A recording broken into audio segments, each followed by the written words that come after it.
Dan Brown, I just watched your video, God, the sequel. I didn't watch the first one. Kind of impatient today, but I started watching the video, and what I like about you is you're definitely, like, you're very analytical, right? But unlike people that I know, and unlike myself, that may kind of either are in that analytical mindset or just kind of close to it or just kind of maybe think about that kind of stuff, you have like a unique way of presenting. So your social skills are more, I think, more in tune with the way to touch more people. I think that's great. I mean, I started watching your video, and you 5 minutes in, I don't know how long was it, I don't even know. A couple of minutes in, I came to the tentative conclusion that you were agnostic, and of course at the end of the video you revealed yourself as such. So last evening I spent about 40 minutes making a set of 3 videos about religion that I haven't posted yet, and probably will next week sometime, because I'm having a hard time uploading those. But so I just kind of spilled out all these ideas on the table and kind of really dug inside myself, because YouTube is unique in the sense that it's introspection at the same time as communication. Because I'm speaking to you, but all this information is really just me going inside my head and kind of talking to myself, figuring what's going on, and then packaging that into a video and relaying that to you.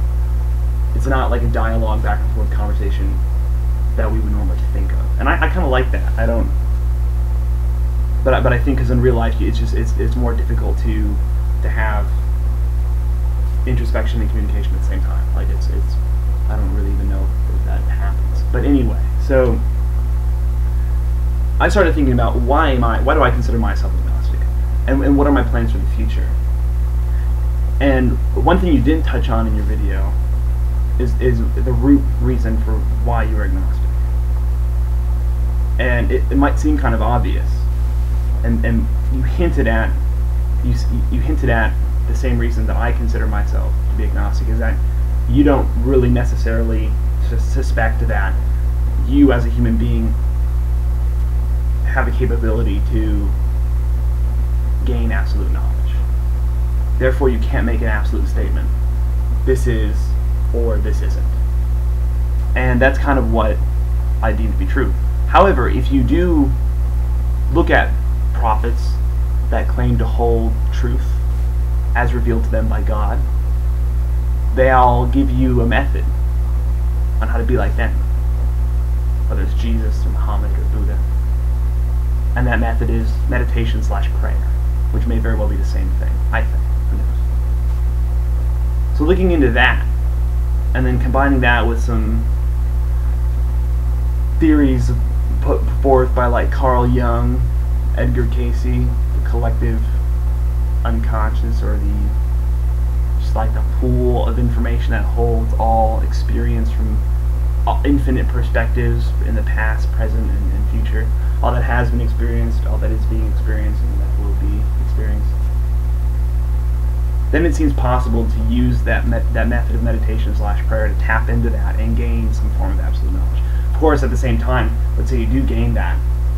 Once you snap out of that alignment that you're with, right, and you're back to just being a relative observer, you still have to filter that raw data in a way that makes sense to you, which then becomes relative and is no longer absolute. So at the end of the day, it's, I think, more likely that we can't hold absolute knowledge, and therefore everyone is kind of forced to be agnostic. But everyone, of course, is not agnostic. So anyway, that's a root reason. Like we're limited relative observers. Our senses are limited. I can't see through walls. I can't hear millions of miles away. I also probably don't have very many senses, right? Or humanity doesn't. And I've said this in my last video, because dolphins use some kind of sonar sensory system that we can't even begin to imagine what that's like, right? It's like trying to explicate what it means to see the color orange, to someone who's born blind?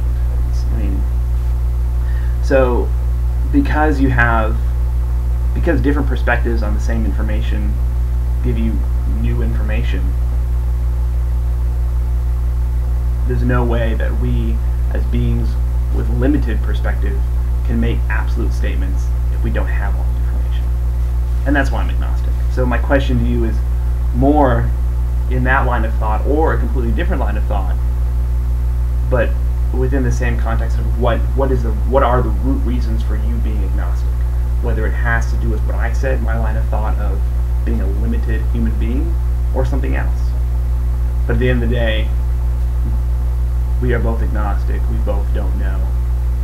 And also, my plan for the future is to continue to study religion, while yours might be something completely different. And that's what I'm interested in, and that's what I'd like to hear. So very cool, thanks.